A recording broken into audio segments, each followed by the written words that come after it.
paumanhin niyo po ninyo, aking pong tinututulan ang naging pasya na ma-contempt si Pastor Quiboloy.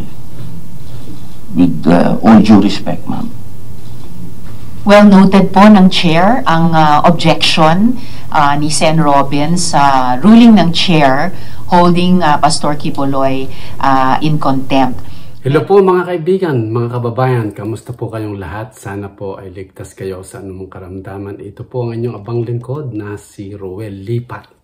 Tayo po ay may panibagong video post ngayon. Ito po ay tungkol kay Robin Padilla na pinigilan niya po ang pag-contempt kay Pastor Apollo Quiboloy.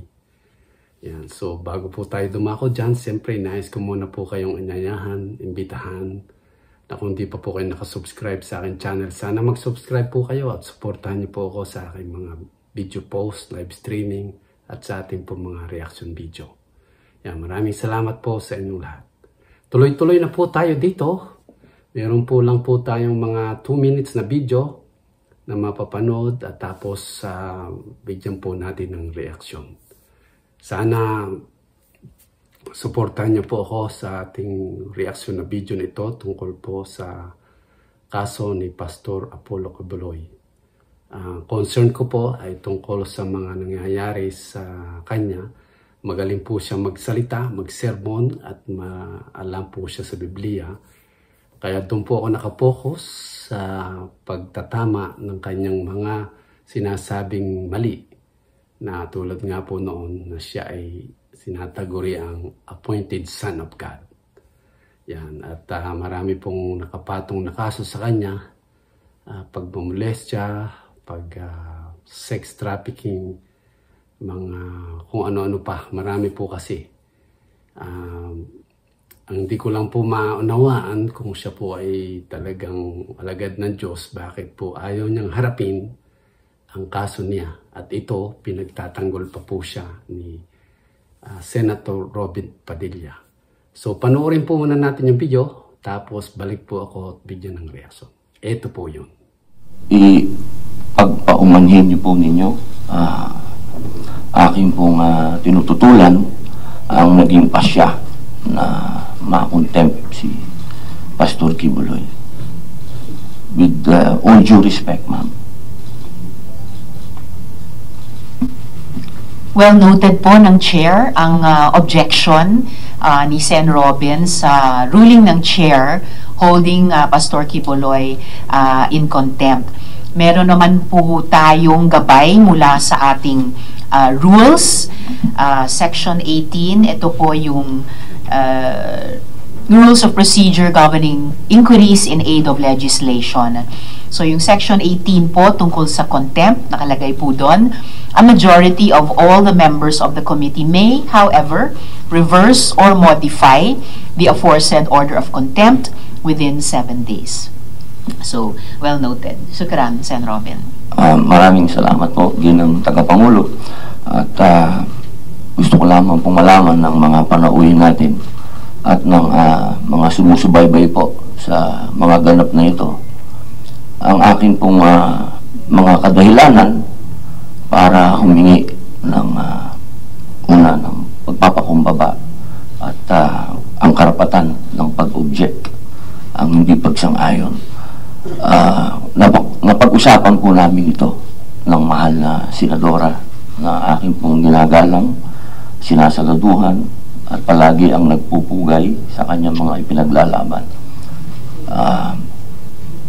Ako po ay nagpapasalamat muli sa inyo, mahal na ginang tagapangulo, sa pagtanggap po ng aking objection. Maraming salamat. Yan, kita nyo po at napakinggan nyo po ang panawagan ni Senator Robin Padilla kay Senator Risa Hontiveros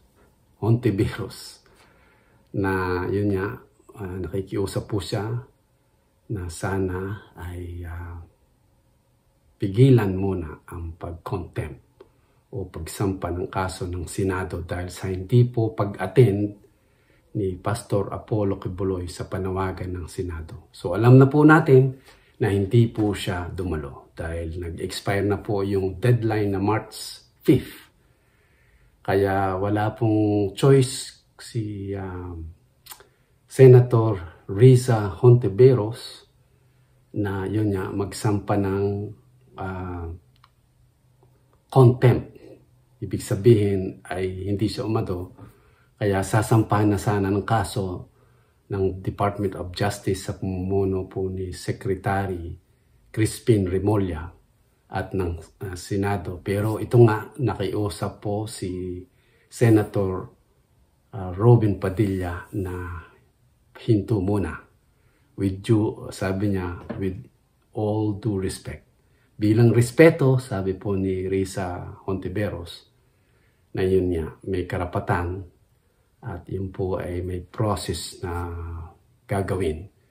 Kaya maganda po yun, meron po silang process na sinusunod sa kanilang Senado.